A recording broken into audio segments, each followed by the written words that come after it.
मुल्क भर की तरह जलालपुर पीरवाला में भी गन्ने की क्रशिंग और गुड़ बनाने का सिलसिला जारी। ये देसी गुड़ तैयारी के बाद मुल्क भर में सप्लाई किया जाता है। उम्मीद करते हैं मौजूदा महंगाई के पेश नज़र हुकूमत हमारे मसाइल समझेगी और मुनासिब नर्ख देगी। किसानों की मीडिया से गुफ्तगू। माशाल्लाह सारा ये साल कमांड भी अच्छा है, साकू खर्चा भी बहुत है।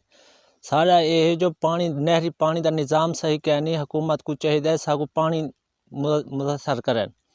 उन तो बाद फसल माशाल्लाह पहले भी अच्छी थी रही है, हुण भी अच्छी है, सारा खर्चा काफ़ी थी गए।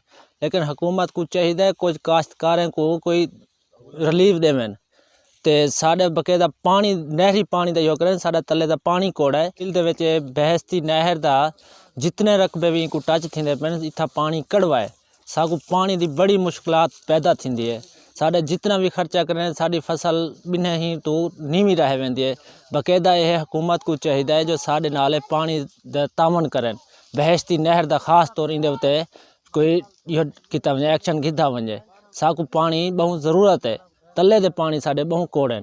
मुल्क भर की तरह जलालपुर पीरवाला में भी गन्ने का सीजन अरूज पर काश्तकार गन्ने की फसल की क्रशिंग के अलावा बुनियादी सतह पर खुद भी गुड़ बना रहे हैं।